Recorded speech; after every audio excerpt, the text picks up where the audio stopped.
Thanks a lot. I welcome the opportunity to come along and talk about occupational health. Just a bit of background on me to start. As just alluded to, I'm Dave Campbell, the Health, Safety and Environment Director for Eurovia in the UK. I also cover other international business as well, but to start with, in the UK, we've a turnover around 800, I think it's 800 million a year. So quite a big organisation. Island Roads is one of our divisions, and I think we're about 18 or 20 divisions around the country. Interesting when I walked in and bumped into Charles, and me and Charles shook hands, and we thought we've seen each other somewhere before. We've seen each other, yeah. And then when Charles was delivering his presentation, I remembered where it were. I was on the receiving end of a fees for intervention letter in Bracknell Forest, one of our term maintenance contracts, and also on the receiving end of a prohibition notice from either Charles or his colleague. Over the years, I've been with the business for 16 years now, and I suppose you've heard the gamekeeper's presentation. Now I suppose in some terms this is a poacher's presentation, being on the receiving end. We are a big multinational organisation, but in reality a lot of our work is carried out by two guys in a truck at the side of the road. So you might have the background or perception of being, oh, you're a big company, you've got a lot of resource, you've got whatever, but the problems we have are with the small size contracts that we operate, 2 men, 3 men, single men working and so forth. So it is a real, managing safety is a real challenge to us, and we try our utmost to do it. Over the years that I've been involved with the business, I've been in Crown Court twice in relation to fatalities where members of the public have been killed in connection with or through our work activity. And that's a real eye-opener and a real sobering thought when you're on the receiving end of that. We've currently got we've got one prosecution running in Scotland with one of our joint venture organisations, where a member of the public drove through one of our sites and hit 2 of our road workers. One received serious head injuries, life-changing injuries. The guy that caused the collision left the scene, drove off, the police caught up with him. He was well known to the police. He got 14 months in prison for causing the incident, but we as an organisation are going to also be prosecuted for that incident.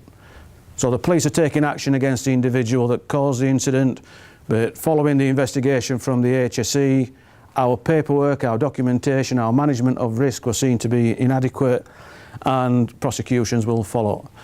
We've also had an incident in Devon, a more recent one, where we had working on a dual carriageway with a lane 2 closure in place, lane 1 live running lane, and a member of the public came through. He was witnessed swerving in his van as he was driving towards the site and continued to swerve as he drove through the site and hit 4 of our guys. 2 not too seriously hurt, 1 received punctured lungs, fractured ribs. The 3rd one received serious head injuries from which he died the day after. People in the organisation have been questioned. There is issues that the Police Serious Crime Squad and the HSE are looking at, and people in the organisation have been questioned in relation to gross negligent manslaughter. So again, it really does focus the mind. The area that I cover, as I said at the start, is the UK business, all of the UK business. We are a French-owned company. Eurovia is owned by Eurovia SAS, who in turn are owned by Vinci. Now, my boss must have thought that I'd got quite an easy role to do over the last few years, just wandering up and down the UK and looking at different divisions. So in 2013, 2014, I was given another area to look after, which was India. And if you think we've got health and safety issues in the UK, health and safety issues in India are on a different level. We bought a construction company called NAPC, which had 2,000 direct employees and 5,000 daily workers. So we were building factories for BMW, Nissan and so forth, and also doing road jobs, 30-kilometre road around the outskirts of Chennai. So really challenging times with different levels of labour on site, migrant workforce and so forth. Every month we were having fatalities, and the stats, reactive monitoring, lost time rates and so forth were running at zero. And the reason for that is because the people weren't counting the daily workers in the stats. So you look at where we are in the UK, our safety culture, and we have got issues and we have got problems and we are working our way through it, but different countries have got massively different cultures. We've now pulled out of India after about 3 years, and I've been given another area, which is the Americas. So as well as the UK, I cover Central America, Canada, Chile, and a few other areas, which has got to be better than India. I'm just thinking on the food front, it's got to be better as in relation to that, and the experience. I've just dropped, when I was listening to the other presentations, Charles in particular, I dropped this slide in while I was sat on the side. That is our safety strap line, our safety banner, if you like. Safety for a reason. Now, we don't have zero harm, target zero, or whatever aspirations some companies may have. We have safety for a reason. Why do we do safety? Now, there's 3 reasons why we do safety. One that's been covered in quite a lot of detail already is the legal reason. We do have to comply with the law. We do our utmost to comply with the law, because the law does exist, and we have got the evidence to show that it can be used to its full potential. So there's a legal reason why we do it. There's an economic reason why we manage safety. Third biggest cost on our business as a group is insurance. We are basically self-insured, but the premium and the costs of the insurance damages, civils claims and so forth is the third biggest cost on our business. Wages, equipment, materials, insurance. So there's a real economic reason for doing it. But the third reason is the moral reason. The moral reason. So it's legal, economic and moral. And picking up the pieces, exactly as what Charles says, picking up the pieces when somebody is seriously hurt or somebody is killed on our site is a real game changer. The contracts, the divisions where we have these types of incidents are never the same again. Obviously have an impact on the individual and their family and friends, but on the management team, the trust in the client and so forth. It's a real game changer for us as an organisation. So there's the legal, economic and moral are the 3 reasons why we want to improve safety. And we have improved safety over the last 10 to 15, well, about 10 to 12 years. Our lost time incident frequency rate as a business has dropped by about 84%. Fantastic improvement, but we by no means think that we've got safety cracked because of the incidents that do occur. We're here to learn. Another part of the role that I do, I'm the chairman of the Highway Term Maintenance Association. So that's our industry safety, the HTMA, Health and Safety Working Group. So it's our industry body, if you like. So the usual suspects attend these meetings from our competitors and design organisations and so forth. Because as an industry, we do need to improve. We do need to share from each other. We do need to learn from each other. We do need to raise the bar and move forward as a collective. But the reason that I've been asked to come and present today is to talk about occupational health and well-being. And it is something that we do drive forward, but where safety is, occupational health is down here somewhere. In our organisation and in industry in general. It's quite easy to look at and focus in on safety because it's tangible. Somebody's been hurt, an incident's occurred. So let's focus in managing the risk around that. Trying to manage the risk around occupational health, which takes years and years to come to fruition, in a lot of cases is really difficult. And also, we do have, as an industry, drive performance on figures. So lost time incident frequency rates, RIDDOR rates and these type of things, you can see it. we're not as good at measuring performance in relation to occupational health. How many days are lost due to work-related health conditions and such. It's something that we do need to drive forward. Also, there's a clear difference between what is occupational health and what is well-being. And my contact with the HSE through the HTMA working group is that they want us to see as an industry there is a difference. There's a place for both, but there's a clear difference, and not to get the two mixed up. Just to put it into some type of context, and because this is not an eyesight test for the occupational health bit, so I'll go through what the slides say. 23.5 million days were lost due to work-related ill health, 2013-2014, with 4.7 million due to workplace injuries. And to put that into some type of context, that graph at the side there, the purple ones at the top show absenteeism due to occupational health, and then the little grey sections at the bottom due to personal injuries. And that pictorial puts it into some context that you can see the size of the problem that as an industry, if you like, construction industry, we're not really addressing. So we are focusing in on the health instead of on the safety instead of the health. On average, a person takes 19 days off following a case of occupational ill health, in relation to 7.5 days for an injury.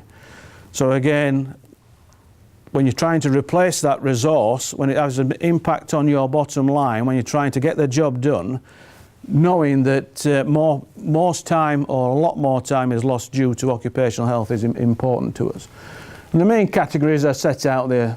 Stress and depression, anxiety account for 11.3 million days lost, and musculoskeletal for 8.3 million days lost. Big numbers. These numbers are what I've just downloaded or borrowed from the HSE's website when we're trying to put it into some type of context. And for us, again, we need to start to use that type of information to improve the effectiveness of us as an organisation and support our workforce.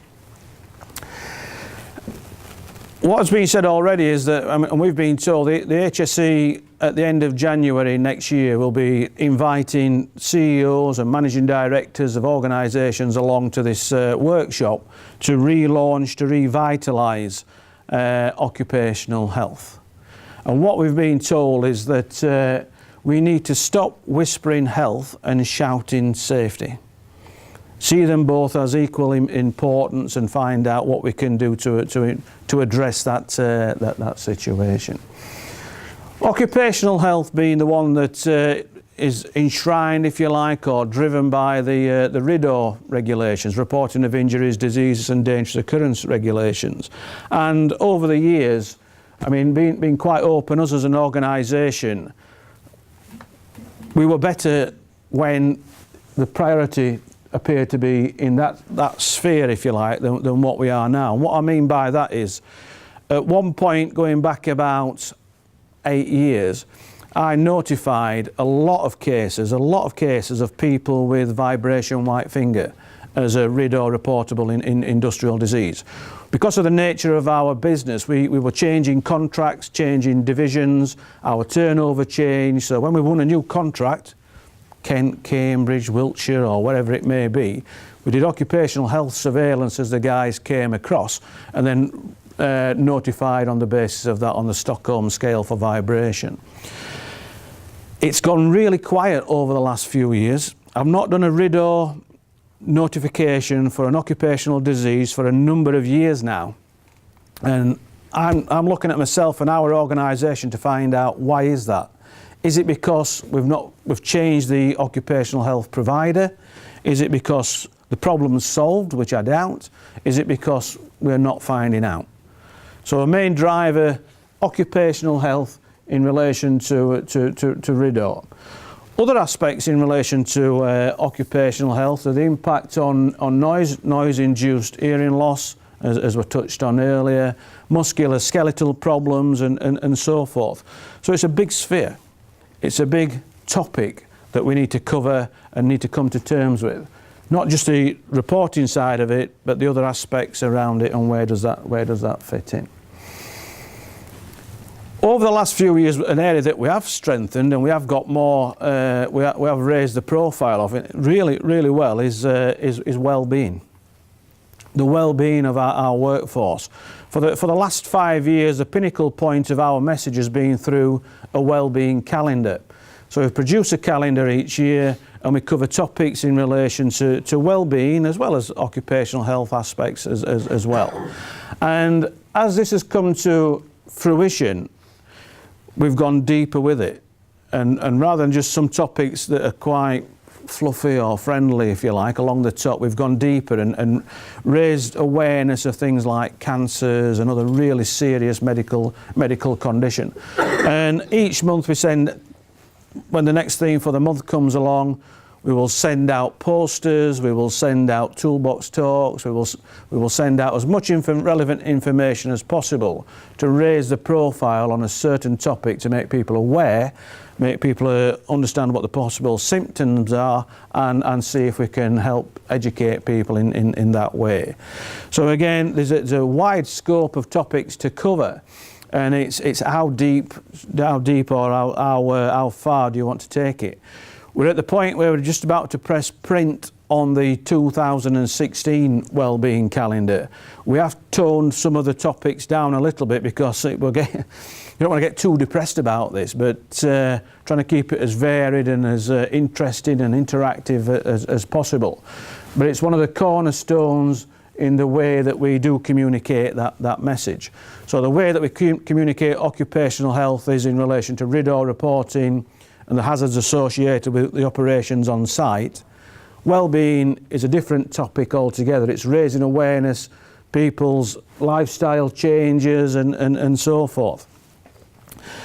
Just an example, well, a couple of examples, if you like, of the types of things that we've done. We run a Steps to Health campaign, which we've run for the last about 4 or 5 years. We ask all our divisions to put people forward to join in the campaign, and they're made up of teams of 5. So each division, they get teams of 5, 1 leader, and we issue out pedometers. And over a 6-week period or so, we count the steps. And that competition generates a lot of teamwork, a lot of enthusiasm, and people just talk about it, which is a good thing. And we measure that over the period, and then we award prizes for the people who've done the most steps over that set period of time. We do other activities to try and encourage teamwork and support for individuals, and some are really successful, and it's something that's become the norm within the organisation. One area, again, this is one of the posters from one of the calendars that we covered, is sun protection. Probably not as relevant today when we had the rain this morning, but things like love the skin you're in. We have had cases of people suffering cancer through UV interface, if you like, so we've got issues around that. Our parent company in France have had real problems with it. We've got an issue at the minute where there's a lot of research being done in relation to skin cancer through UV. There's a lot of research being done in relation to bitumen fumes when the guys are carrying out operations on the site. And we've commissioned health and safety labs to do on-site assessments for us, which cost us about 40 grand. But there's not a lot of research being done in relation to the effects of bitumen and sun at the same time, that impact on an individual. So there's areas that we still need to look at and still need to move forward on in order to address this. Hydration, again, with a subject a month on that. And I noticed at the back there's water bottles and so forth being provided. We've just put a massive order in for water bottles for the guys to use either on site or take to the gym or whatever they want to do. Any opportunity we've got just to prick the mind, to raise the thought and make people aware. PPE, obviously a lot of PPE being the last means of defence, predominantly used for hazards on site, but also aspects, such as working in hot weather, working in cold weather, working in wet weather. We work with our PPE supplier really closely. We designed a range of ventilated PPE. So we have class 3 jackets, a 3/4 length sleeve or long sleeve, with ventilation systems built into them to try and keep the guys cool. We also went down the line of designing good-looking PPE. At one point I turned into the Gok Wong of Eurovia. If it looks good, it looks sexy, the guys are more likely to wear it. We've got a massive range of boots. And we're heading into nearly into designer range boots, and again with the theory that if it's got to be good quality, it's got to be comfortable because the guys wear it for a long time, it's got to be practical, and we will provide it. So again, the range differs.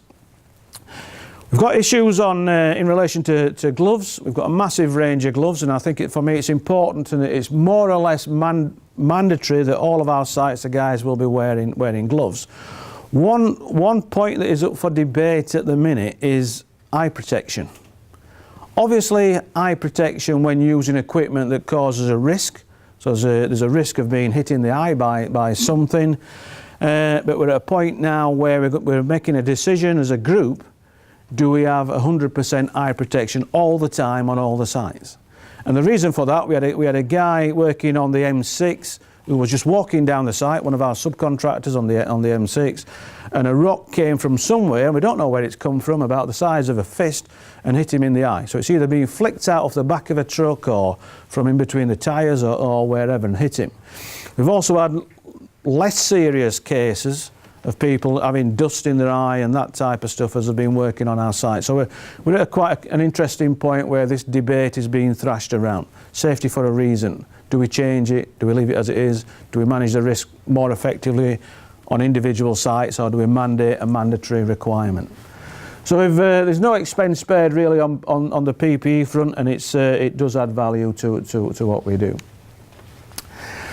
Continuing that, again, you might recognise that picture, and I'm mindful also. I can tell you that that's the last 2 enforcement actions we've had served on us as a group have been in relation to occupational health, and it's in relation to silica dust. So this is the last one. That's on the island somewhere. That's the last one that we've had, and one prior to that, a couple of years prior to that, we had one on the A417419, which I think me and Charles might have had a discussion around at that time. And it's something that it's manageable. But as I said, we're a massive organisation, but we rely on putting down to the ground level 2 guys on site, 2 guys carrying out the work. And we've got to manage that risk all the way down, all the way across the country. And we have got the controls in place. We've got really good supply chain with the equipment that we hire, water suppressant, systems of work. We provide the PPE, including the respiratory, FFP3 dust masks and so forth. But it's when one individual lets you down that it does cause the problems. And as the guys have said already, that it's quite easy when you approach a site and you see something that doesn't look right, like dust escaping from site, there's probably a problem behind that. And it's something as an organisation, and again, that it's the risk associated with the dust, the lack of control of the dust. And we fully appreciate that we've got responsibilities to address that, which we are doing, which we have done, but it's us then managing that on the site.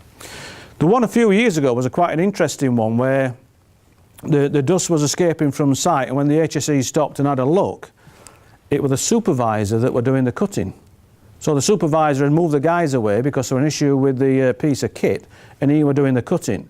He was served as an individual with a prohibition notice, not against the company, against the individual, which is it's the first time in my experience I've come across that in an organisation that I cover. But it's reassuring that the HSE could see that we as an organisation had put the controls in place, and it was a lack of an individual following those controls, responsibility changed to accountability, and followed that route, which was a real positive to us. But again, as I said, we've got a good safety record, 84% reduction in lost time incidents, but we've not got it cracked. We need to keep driving these controls forward. Other areas that managing exposure for us, we've got the silica dust, we've got the noise, and again, noise assessments, maintenance of equipment, distance from the equipment and so forth, and PPE, last means of defence. We do a lot on vibration, where we have, again, the equipment side of it and so forth, but we're doing on-site trigger time monitoring of our work activities. We use a system called ReactTech, and we do case studies. So we don't issue everybody with a trigger time monitor, we do case studies on activities, so that if somebody's doing a patching operation, for example, and they're using the cutter, the whacker and whatever else, with all the devices, all the equipment is tagged up, and then we can measure the individual's exposure for the day and build up a library of evidence to show that we're not exposing people beyond the trigger time levels that we need to manage. So again, that takes up a lot of our time, and it is occupational health related that we need to look at that. We do work closely with the colleagues in HSE. We've got a guy on the HTMA, and HSE inspector sits on that and gives us some really good. He's not a guy, as most of them, he's not a guy that minces his words. He will tell us what his view is and tell us as an industry what his expectations are, which is good. And then the view is that we create the risk. We're the industry. We create the risk. We're responsible for managing the risk, which is what we want to do. Really interesting point that he made. For every one person that is killed in relation to a safety incident on site, there's 100 people die through occupational health. And that really brings it home to us as to why we need to stop whispering health and shouting safety. We need to cover the wider remit and see what the impact is in the industry. He also said, and it's obviously close to our hearts, silica is the new asbestos. So the creation of silica dust is going to be seen over the coming years as the new asbestos. There's real benefits in managing occupational health. There's real benefits in raising the profile and understanding on well-being, but real benefits in managing occupational health. Us as an organisation, we've done quite a bit already, but we are going to really, in 2016, we are going to really raise the bar as far as occupational health. We're going to shout occupational health just as loud as what we shout safety. Any questions? No? David, thank you very much for a very informative and